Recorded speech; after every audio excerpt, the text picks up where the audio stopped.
So hello and welcome back to my YouTube channel, and today I am going to do Get Ready With Me for nothing. I'm not going anywhere but just getting ready. And आज मैं आपको एक बहुत ही अच्छी बहुत ही प्यारी सी एक story सुनाने वाली हूँ. Excited? You must be because ये स्टोरी आप सबको आई एम श्योर बहुत पसंद आने वाली है. तो बिना किसी देरी के let's get started. And I am insisting you all please listen the story till the end. Because and में इतनी अच्छी बात आपको सुनने को मिलेगी कि आपका पूरा दिन बन सकता है. तो हुआ ये, एक गांव था.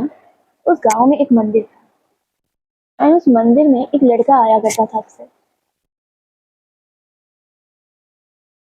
टीनेजर ही था और वो लड़का उस गांव का चित्रकार था, मतलब आर्टिस्ट था. तो एक दिन उस मंदिर के पंडित जी ने कहा, भाई तुम रोज यहाँ आते हो, इतनी बढ़िया चित्रकारी करते हो, हमारे मंदिर के लिए भी कुछ कर दो.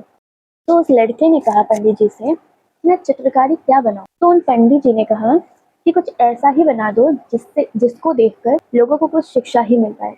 तो उस लड़के ने कहा कि ठीक है, मैं कंस वध का चित्रण कर देता हूँ, मतलब पेंटिंग बना देता हूँ.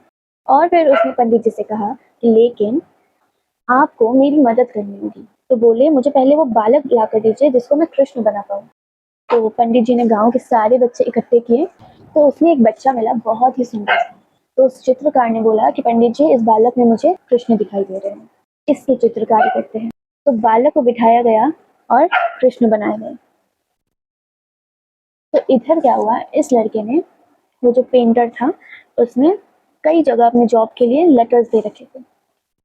एक का कॉल आ गया और उसको जाना पड़ गया. कृष्ण तो बन गए पर पेंटिंग अधूरी रह गई. और फिर ये शहर चला गया. धीरे धीरे इसकी तरक्की होने लगी.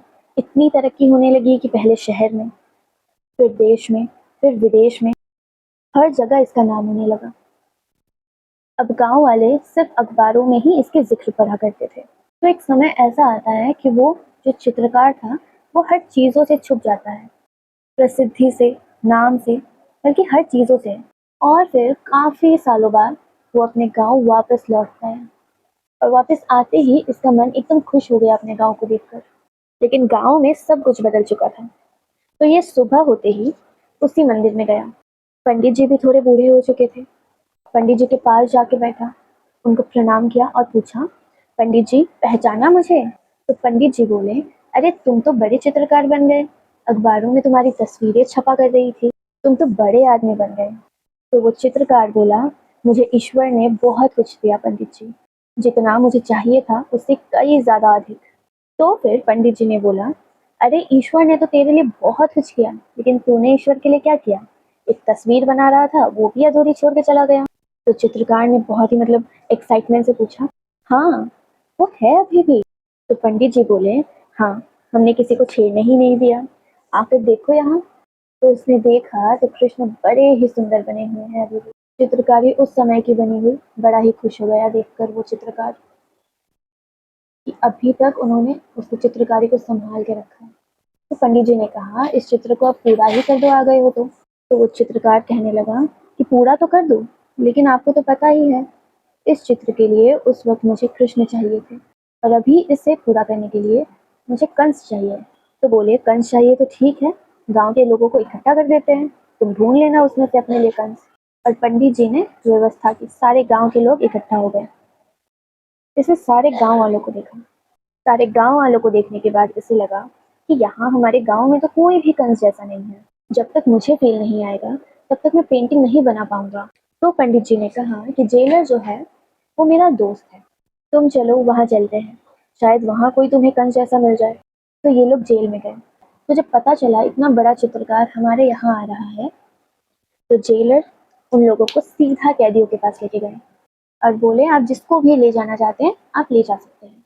तो उस चित्रकार ने चारों तरफ देखा जेल में, और एक बंदा एकदम हट्टा कट्टा, हाइट वाइट भी अच्छी, उसको पसंद आ गया और बोला कि मुझे ये पसंद है, मैं इसको लेकर जाना चाहता हूँ. तो जेलर ने कहा, ठीक है, इनको लेकर चलते हैं. और वो लोग जेल से उसको लेकर आ गए मंदिर के बाहर. अब बिठा करके पूरी चित्रकारी पूरा गांव भर देख रहा था. दूर दूर से लोग आए थे. इतना बड़ा चित्रकार लाइव पेंटिंग कर रहा है, तो लोग बड़े ही एक्साइटेड थे और उस चित्रकार को देखने आए थे. और फिर चित्रकारी पूरी हो गई. पूरा कंसवर्ट का चित्र जो था वो बन के तैयार हो गया. सब ने तालियां बजाई, सब एकदम खुश हो गए थे। पर जिसको कंस बनाया गया था वो बैठकर रो रहा था। तो उस चित्रकार ने कहा, अरे तुम रो क्यों रहे हो? तुम तो बहुत भाग्यशाली हो, तुम्हारी तस्वीर इस मंदिर में बन गई है, तुम्हें तो खुश होना चाहिए, तुम्हें ऐसा मौका मिला। तो वो जो कैदी था उसने बोला कि मैं इसलिए नहीं रो रहा। तो पेंटर पूछा, भाई क्यों रो रहे हो, और क्या रीजन है तुम्हारे रोने का? तो कैदी बोला, मैं इसलिए रो रहा हूँ क्योंकि इस तस्वीर में जो कृष्ण है वो भी मैं ही हूँ। जब मैं छोटा था तब मुझे कृष्ण के लिए चूज किया गया था, और आज कंस के लिए भी मुझे ही चूज किया गया। तो आते धरती पे भगवान ही सबकी कोख से हैं, अपनी कर्मों से हम कंस बन जाते हैं। और ये सुंदर सी कथा मैंने अनुज शर्मा से सुनी है, जो कि एक यूट्यूबर, एक एक्टर और एक बहुत ही अच्छे कथावाचक हैं।